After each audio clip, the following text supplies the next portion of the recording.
Donkey Kong Country was released in 1994 by Rare Entertainment and was critically acclaimed for its rendered 3D models, detailed character animations, and use of the technology. It sends you on a quest to retrieve your banana hoard from King K. Rool and the Kremlings. But do you know the real story?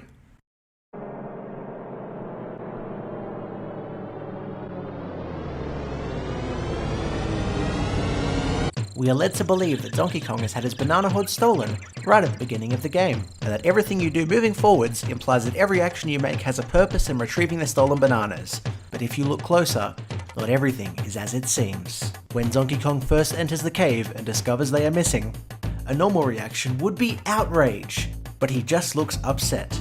If you look closer, you can actually see disappointment in his eyes as he realizes what has happened. When you exit the cave, these supposed stolen bananas strangely are floating in front of him, and to thicken the gravy further, when entering Donkey Kong's house, you see a multitude of bananas just strewn about. If he's had so many stolen, why are there so many in his hut? Before we go further into the theory, let's have a closer look at our hero. On the surface, Donkey Kong appears as normal as a tie-wearing gorilla can be, but below the surface, an assorted double life is revealed. This life is filled with domestic violence, utter disregard for family, a severe potassium dependence, and his notorious reputation for insatiable bloodlust. This should be no surprise to you viewers, as evidence of this double life is presented to you before we even start playing the game.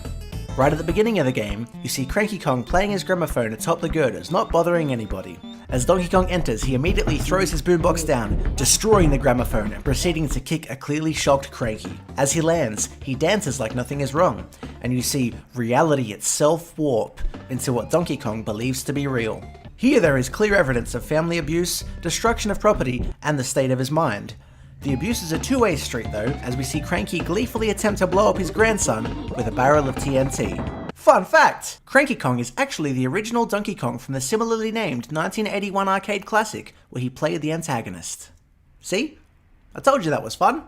The abuse is not limited only to his grandfather, as his nephew also suffers at the hands of Donkey Kong's lifestyle. Seemingly waiting, but actually being shoved into barrels with no way out as he screams for help. He is forever following behind, and forced to take part in whatever is deemed necessary to retrieve the stolen banana hoard. Now that we know some of the family, and a glimpse into his state of mind, let's have another look at the beginning.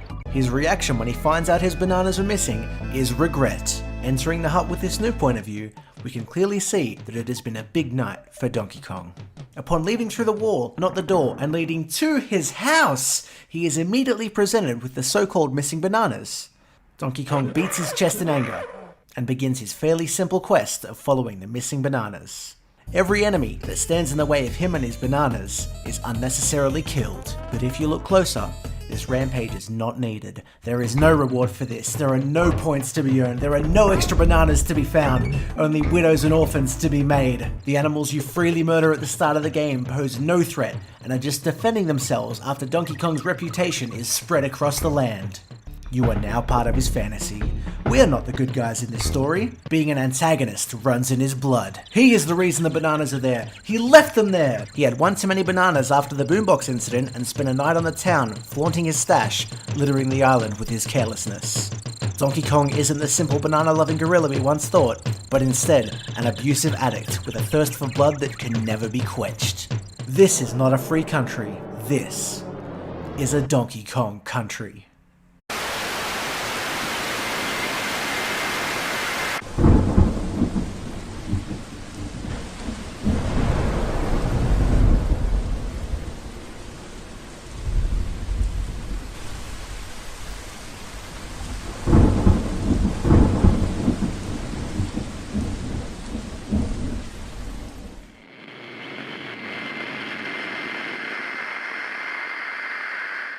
Thank you so much for tuning into the very first episode of the Pixel Files. The case number is actually a code, so if you can figure it out, you know in advance what the next episode will be about. Shout out to Chris from the horror podcast Into the Minds of Badness for helping me write this episode. Check out their podcast for weekly episodes put up every Wednesday, link in the description. Please share it with anybody you know is a fan of the Donkey Kong series and would like to have their minds blown. Stay tuned for more episodes coming soon.